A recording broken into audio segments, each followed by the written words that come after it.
Ini bagian dari kerangka konsep. Jadi di sebelah kiri ini ada intervensi, misalnya intervensinya berupa DOTS, Direct Observe Short Term Treatment. Ini definisi operasionalnya apa. Kemudian sebelah kanan hasil. Jadi hasil dari DOTS ini dengan sendirinya ketaatan berobat atau kesembuhan dari TB paru atau TB, atau mungkin juga ada hasil-hasil lain yang perlu ditambahkan. Kemudian kalau mediator ini menjelaskan mengapa intervensi dapat menyebabkan hasil itu. Jadi mekanismenya apa?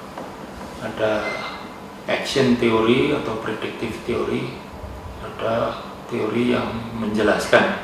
Biasanya untuk meneliti dari intervensi ke mediator, kita menggunakan penelitian eksperimental, atau pelaksananya biasanya langsung ke kriteria, ke hasil. Sedangkan yang explanatory ini biasanya untuk mengujinya digunakan penelitian yang sifatnya korelasi, biasa analitik. Nah, kadang-kadang ada yang membuat disertasi hanya dari penjelas atau mediator ini ke hasil. Jadi misalnya hubungan antara motivasi pasien dengan ketaatan untuk berobat. Jadi tidak mengintervensi. Hanya yang menarik malah intervensinya, intervensi meningkatkan motivasi meningkatkan ketaatan untuk berobat, dan hasilnya kemudian juga kesembuhan. Kemudian ada moderator yang menjelaskan kondisi atau situasi, misalnya pada keadaan di puskesmas atau keadaan di rumah, atau pada ciri-ciri pasien tertentu. Intervensi itu lebih berhasil untuk menyebabkan ketaatan berobat.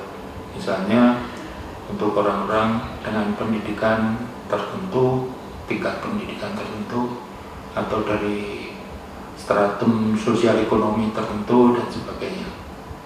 Kadang-kadang intervensi itu tidak berlaku untuk orang-orang dengan latar belakang tertentu. Nah, kemudian saudara perhatikan bahwa ada panah bolak-balik. Ini menunjukkan bahwa yang diamati ini sifatnya timbal balik, hubungan atau korelasi, bukan kausasi, bukan hubungan sebab akibat.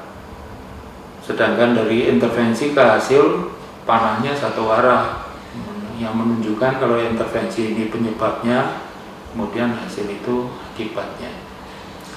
Jadi kalau yang panahnya bolak-balik, kalau kita punya data tentang mediatornya, kita bisa memprediksi intervensinya atau bisa memprediksi nilai hasilnya, juga dari moderator ke hasil.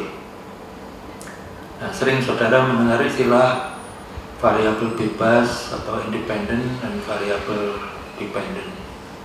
Kata variabel digunakan kalau sudah bisa diukur, tapi kalau belum diukur namanya konstruk, masih konsep, atau variabel laten, belum variabel yang manifest, belum nyata.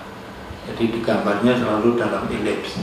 Tapi kalau sudah variabel seperti yang di bawah itu, variabel 1, variabel 2, ini dalam kotak, karena sudah siap ukur.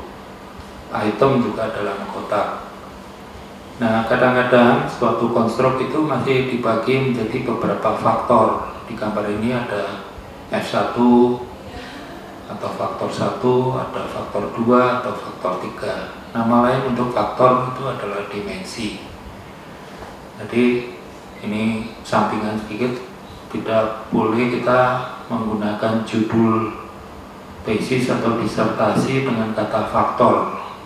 Misalnya faktor-faktor yang berkaitan dengan keberhasilan pengobatan.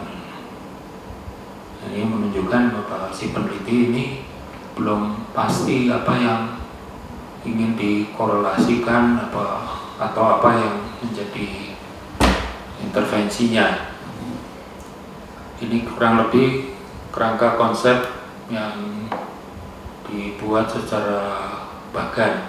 Kerangka konsep juga bisa dibuat secara rumus matematik, atau bisa juga secara naratif, atau kombinasinya. Misalnya ada gambar seperti bagan di sini, kemudian ada narasinya.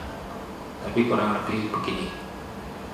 Nah, apa yang disebut teori? Teori ini adalah kumpulan atau himpunan dari kerangka-kerangka konsep. Jadi teori yang menjelaskan tentang misalnya pengendalian penyakit TB. Nah, salah satu kerangka konsep di dalam teori ini adalah yang menggambarkan pengobatan. Di dalam pengendalian TB, ketaatan berobat ini penting sekali, karena kalau putus satu hari saja akan berdampak ke lebih luas, lebih berat. Jadi kerangka konsep ini juga disebut proposisi, seperti proposal, mengajukan suatu hubungan antara prediktor dengan kriteria. Dan teori adalah himpunan dari proposisi-proposisi ini.